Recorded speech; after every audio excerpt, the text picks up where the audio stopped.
Good evening, ladies and gentlemen. Good evening, America's Cup fans. Welcome back to the Inside Tack and welcome to the 37th America's Cup, the match today.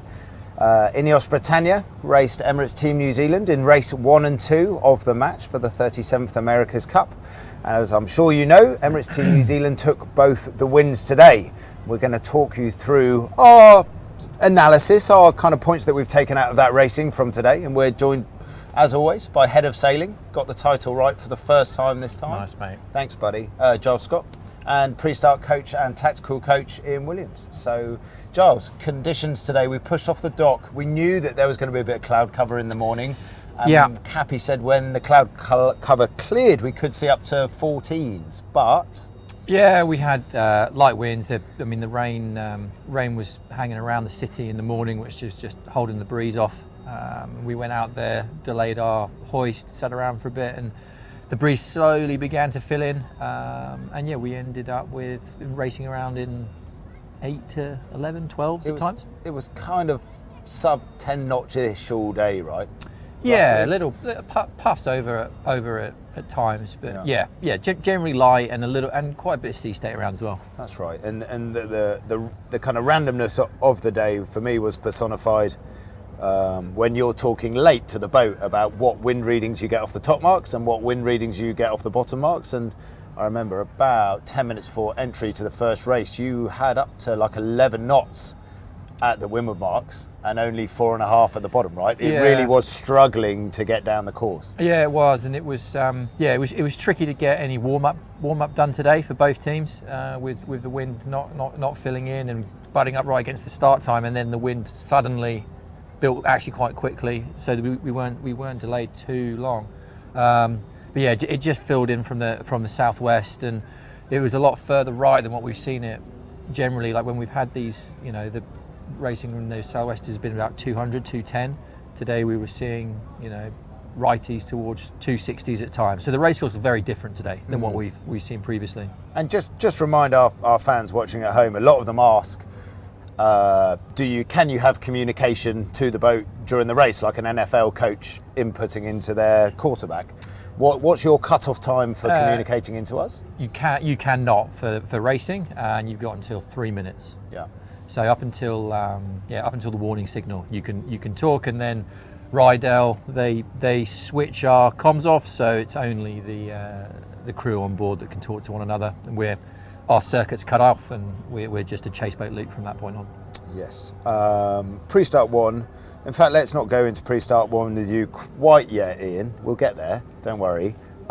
Pre-start 1, Giles. Now, I know Robbie Wilson mentioned it during the broadcast when they come live to him in Chase 4, and Ben has mentioned it in the mix zone. Yeah. We had a bit of a battery thing, which set us a little bit late off onto our kind of time runs to our entries, which was pretty unfortunate, right? Yeah, it was unfortunate. Not how we'd have wanted the run-in work to our first entry. As you say, a bit of a delay with a bit of a battery issue that held the chase boat alongside for a little bit longer than what we normally would, which led to us being late for this first starboard entry. Right, Ian, talk us through our first pre-start in this America's Cup.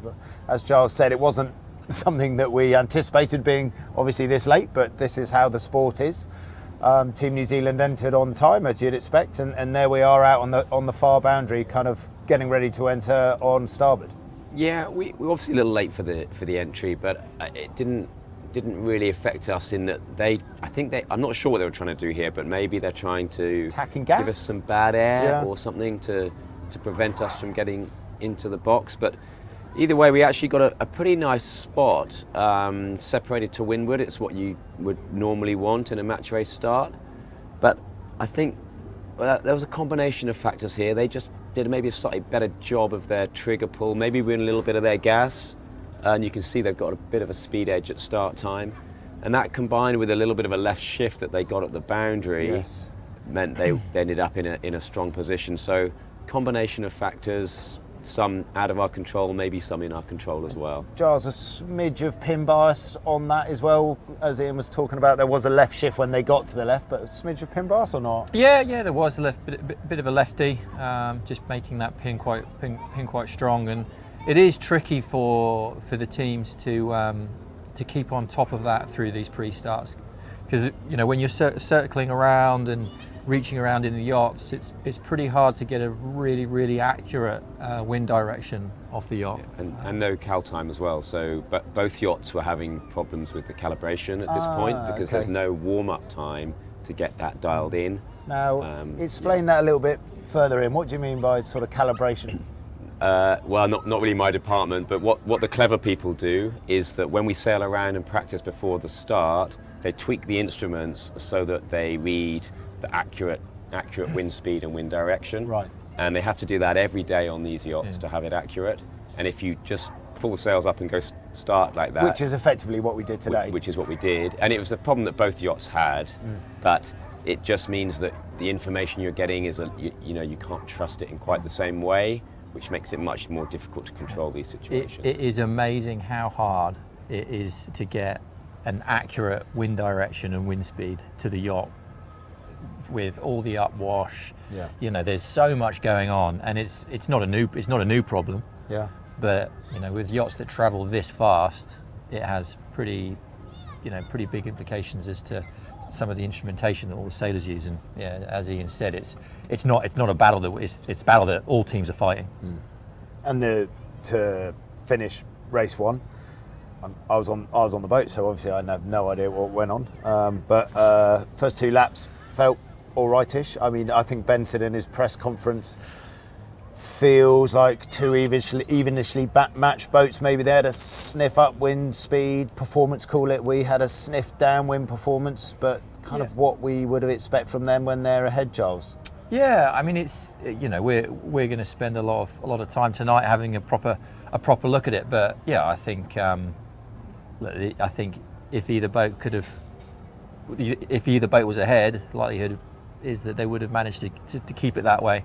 I think with the race course today, upwind especially, it was not easy to know where to put the yacht, but there were gain features that both teams are picking up on.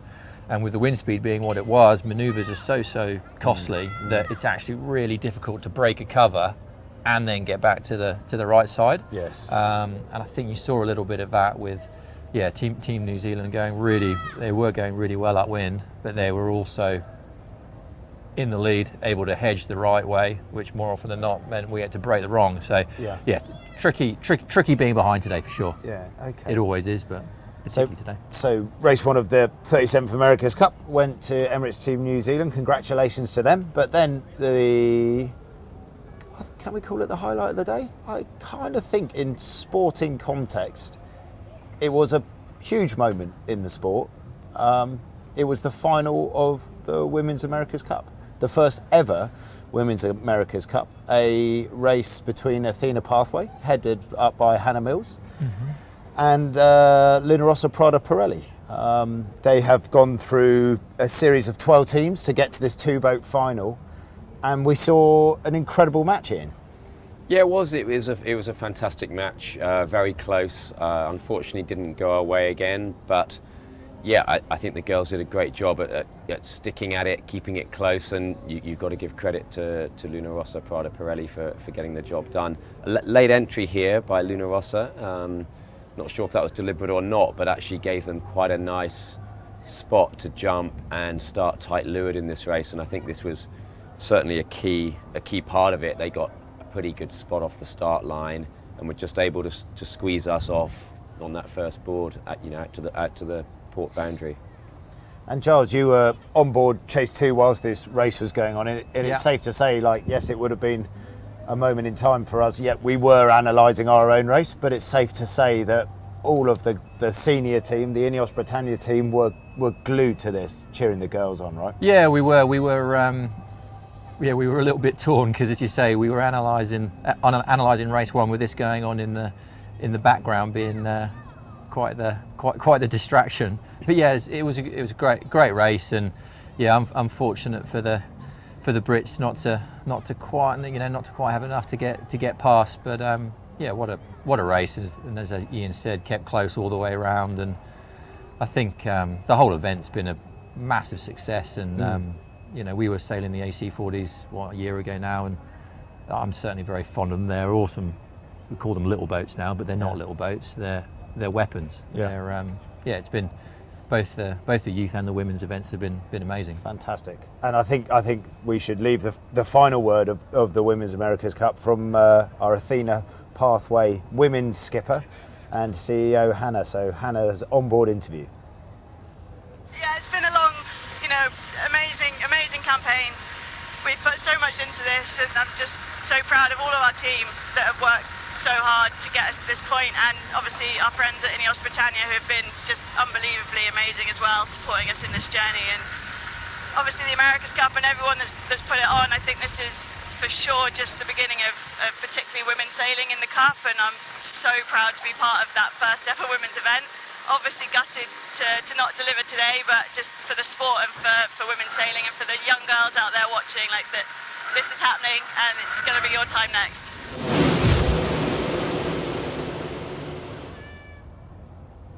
Do you know, I don't think you can add anything on top of those words from Hannah. She's unbelievable. What they've achieved up the road has been unbelievable.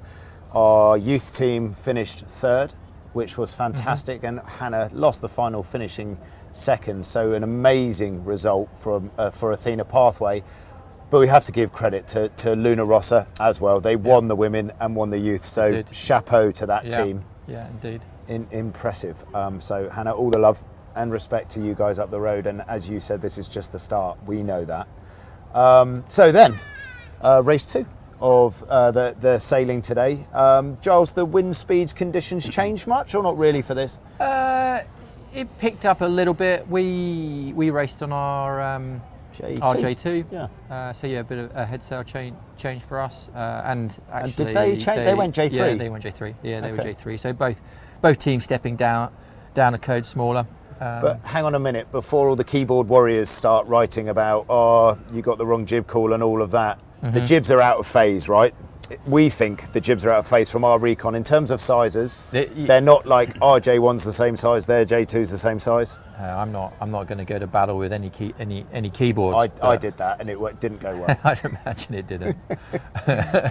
The yachts are configured a little differently. So yeah, there is some differences certainly in the hoist heights, and when they're matched, when they're matched correctly, when both boats are on the correct J, they may look as if one's got a bigger, one's got a smaller. We tend to have a slightly higher hoist. We have a pinhead jibs, and we also have a lot more freeboard.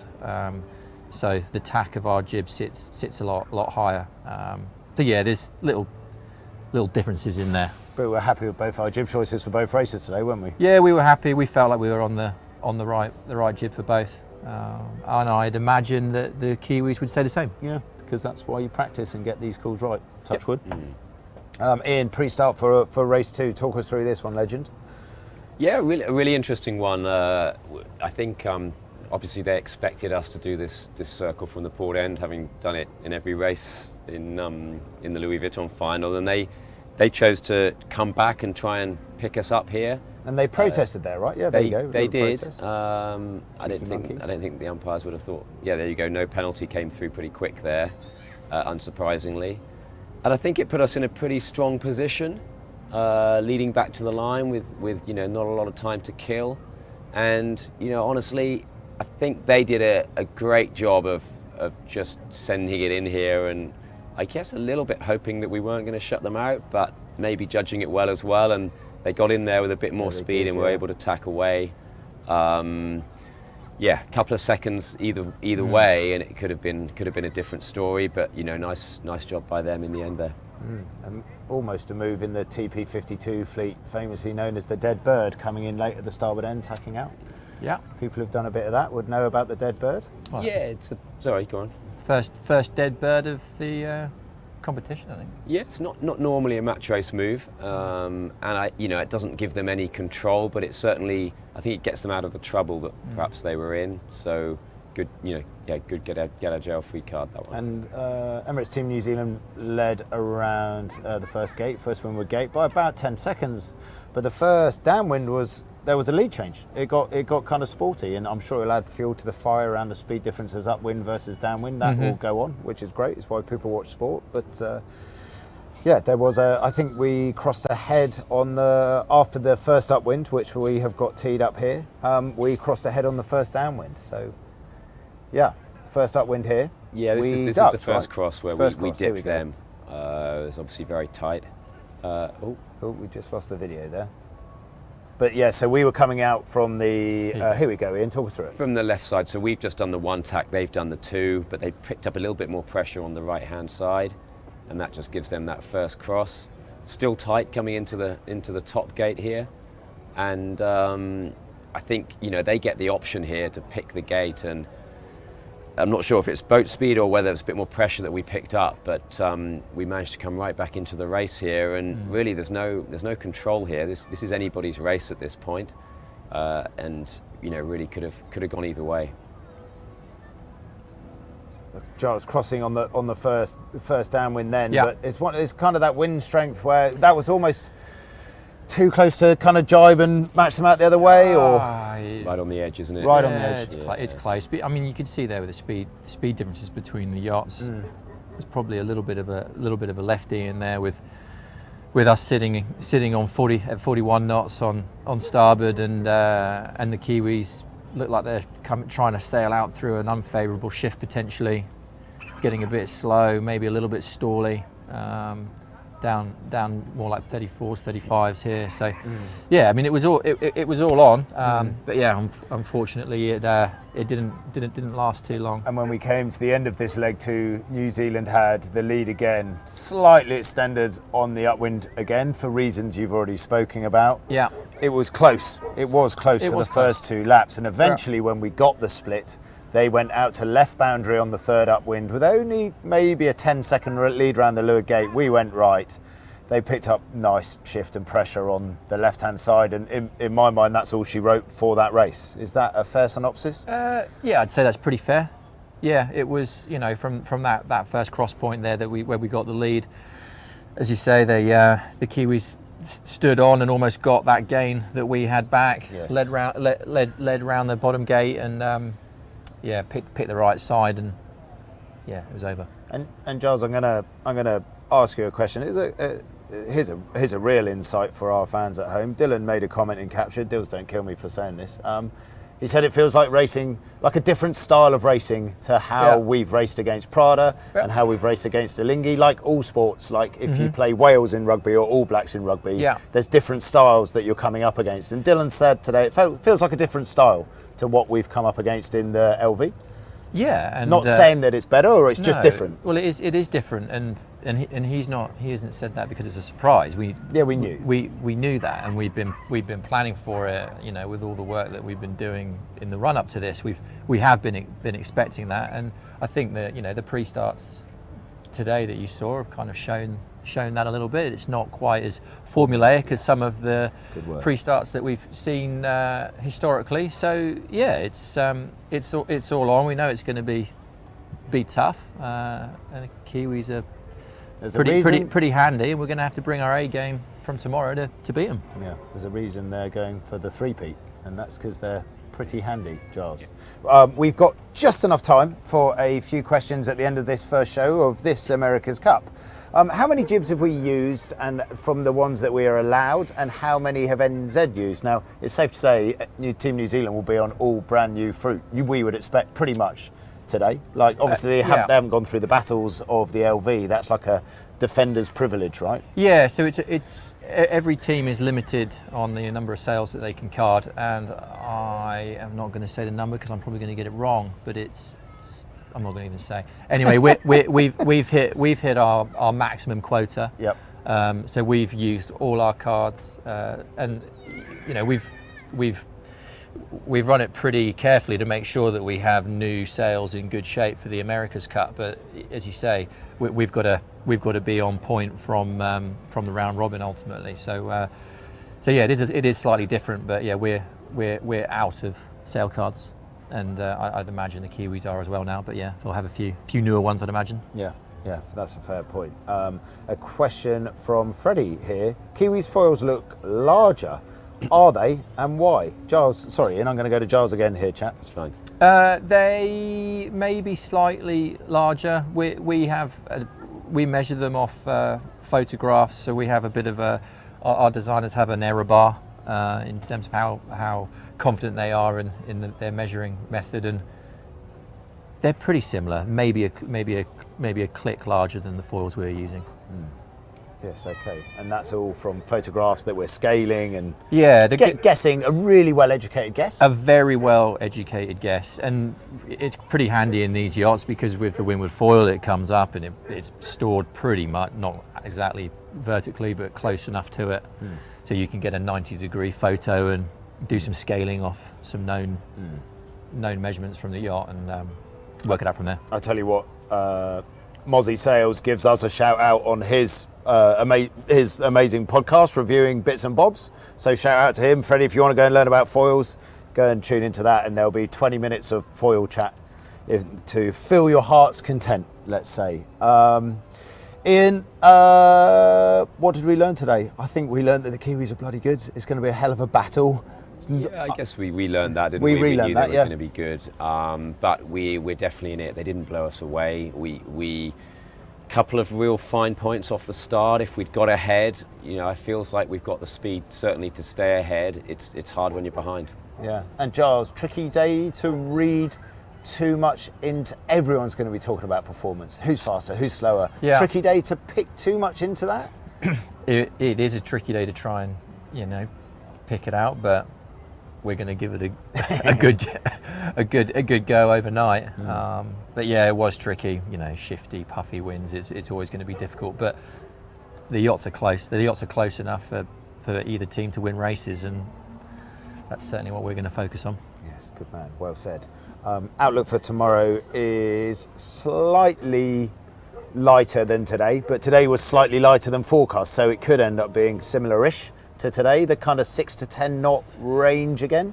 Yeah.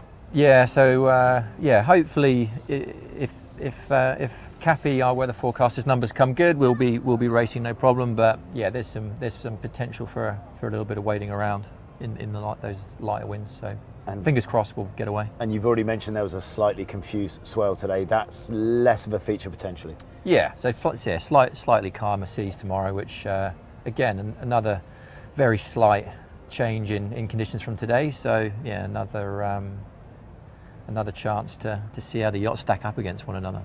Perfect. Chaps, that's us.